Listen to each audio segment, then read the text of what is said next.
जय माता दी दोस्तों। आप सभी का स्वागत है हमारे YouTube चैनल अमृता एस्ट्रो में। और मैं बात कर रही हूँ इस वीडियो में अगस्त माह 2026 के कुंभ राशि फल के बारे में। देखिए, इस महीने 6 ग्रहों का राशि परिवर्तन होना है। सबसे पहले तो आपके योग कारक ग्रह शुक्रदेव कन्या राशि में प्रवेश कर जाएंगे। दूसरे ही दिन यानी 2 अगस्त के दिन मंगल मिथुन राशि में आ जाएंगे और बुध का 2 बार राशि परिवर्तन होगा, एक 5 अगस्त को और एक 22 अगस्त को। ये कहाँ गोचर करेंगे? कर्क राशि और सिंह राशि में। इसके बाद गुरु बृहस्पति जो कि कर्क राशि में उच्च की अवस्था में लेकिन अस्त अवस्था में बैठे हुए हैं, तो ये 12 अगस्त को उदय हो जाएंगे। सूर्य 17 अगस्त को राशि बदलेंगे, अपनी राशि सिंह राशि यानी स्वराशिगत होकर बैठेंगे। तो ये ग्रहों की स्थिति है। इसके अलावा इस महीने में सूर्य ग्रहण होगा, हालांकि वो भारत में नहीं दिखेगा लेकिन ग्रहण होगा तो उसका प्रभाव भी होगा। 28 अगस्त को पूर्णिमा तिथि है, रक्षाबंधन का पर्व है। तो ये जो पूरा महीना रहा ये सावन माह रहा, यानी कि सावन का महीना भगवान शिव को प्रसन्न करने का महीना ये हमें मिला है। अब इस महीने में क्या कुछ विशेष होने वाला है और कैसे अपने लिए इस महीने को आप अपने लिए खास बना सकते हैं, चलिए जानते हैं विस्तार से। एक छोटा सा निवेदन है, चैनल पर पहली बार आए हैं तो सब्सक्राइब कर लें और वीडियो पसंद आए तो कमेंट बॉक्स में जय माता दी लिख दें। तो देखिए, हम सबसे पहले आपके करियर की बात करते हैं। आपके करियर भाव के जो स्वामी हैं वो होते हैं मंगल देव। अब कार्य क्षेत्र के स्वामी मंगल देव पूरे महीने पंचम भाव में रहने वाले हैं। पंचम भाव से 11वें घर पर दृष्टि भी रहेगी। और ये जो महीना है ना, ये मंगल कहाँ विराजमान है और गुरु कहाँ विराजमान है? आपके छठे घर में। सूर्य कहाँ है? छठे घर में, मध्य माह तक। तो ये जो सूर्यदेव के साथ युति है ये क्या कर रही है? जॉब करने वाले लोगों के लिए बड़ी अच्छी सफलता दिला रही है। आप जिस काम को करने के लिए मेहनत करेंगे वो अच्छा होगा, अच्छे पद की प्राप्ति होगी। पदोन्नति में अच्छी संभावनाएं दिख रही हैं कि आप आगे बढ़ने के आपको मौके मिलेंगे। लेकिन साथ में कुछ पुरानी समस्याएं भी आ सकती हैं। साथ में कुछ लोग आपको बिना वजह के परेशान कर सकते हैं। एक होता है ना, कुछ लोगों में जबरदस्ती टांग खींचने की आदत होती है, तो वैसी ही स्थिति रहेगी। तो इसीलिए अपनी तरफ से पूरी तरीके से सजग रहना है। किसी को मौका नहीं देना है कि कोई कुछ कमी निकालने की कोशिश करे। कार्य क्षेत्र में नौकरी कर रहे हैं, बिजनेस कर रहे हैं, दुकानदारी है, जो भी आपका काम है, अपने काम को अपने तरीके से करना है। किसी के ऊपर भरोसा नहीं करना है और किसी को मौका नहीं देना है कि कोई तीसरा व्यक्ति आकर आपके काम में नुक्स निकाले। तो इसीलिए अपने काम पर पूरा भरोसा रखेंगे आप। और इसके अलावा देखिए, स्थितियां मैंने कहा बहुत अच्छी बनी हुई हैं। अगर आपके मन में जॉब को चेंज करने का विचार चल रहा है, क्योंकि छठे घर में गुरु हैं, छठे घर में सूर्य हैं, सूर्य सप्तम के स्वामी हैं और सप्तम में आ जाएंगे 17 तारीख से। तो आपके जिन लोगों को भी जॉब को चेंज करने का चल रहा है उनके लिए इस महीने में अच्छा स्थान है कि नौकरी चेंज हो सकती है, अच्छी सफलता मिल सकती है। और ये जो सप्तम भाव में सूर्य जाएंगे तो ये क्या करेंगे? ये कुछ चीजों को सॉल्व करने का काम करेंगे। उतार चढ़ाव की जो स्थितियां हैं उनको ठीक करने का काम करेंगे।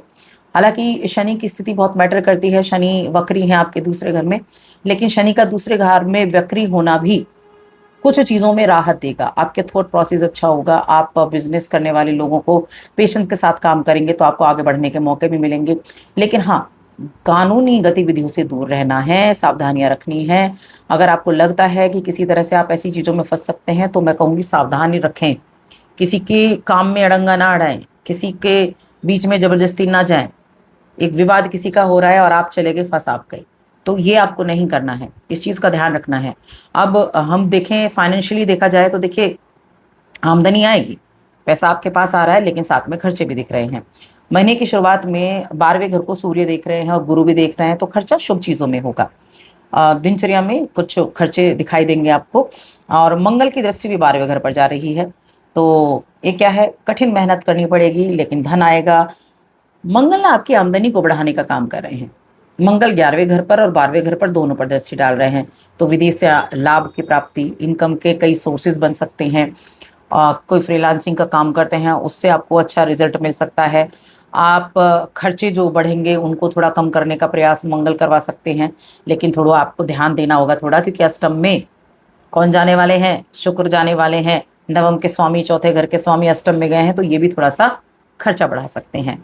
खर्चा देखिए, ऐसी स्थितियां हो जाती हैं खर्चे में कि कुछ लग्जरी आइटम खरीद लिया उसके लिए, कुछ समाज में पैसा दे दिया उसके लिए, घर परिवार में मांगलिक कार्यक्रम हो गए उसके लिए, तो इस तरह के खर्चे ज़्यादा दिख रहे हैं।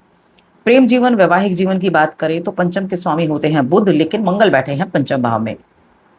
संवाद को मजबूत रखें, कम्युनिकेशन गैप ना आने दें। कम्युनिकेशन गैप आएगा तो दिक्कत होगी। बातचीत से सारी चीजें हल हो जाती हैं, तो बातचीत आपको करनी है।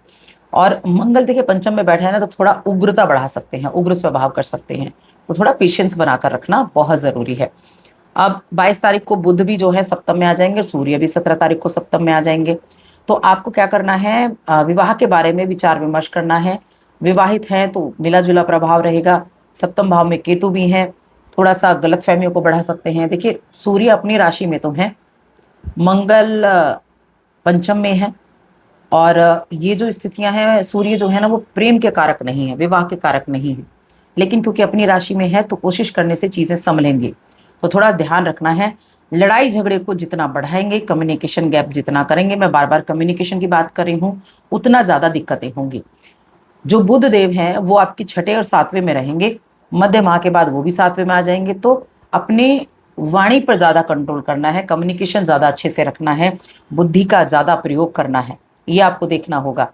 देखिए जुबानी जंग जो होती है ना, उससे कोई नहीं जीत सकता। और जुबान ऐसी है, वाणी ऐसी है, दोस्त भी बना सकती है, दुश्मन भी बना सकती है। तो इसीलिए जुबान पर थोड़ा कंट्रोल करना है, संबंध बिगाड़ सकती है ये जुबान, तो इसीलिए थोड़ा कंट्रोल करें, धैर्य से काम लें।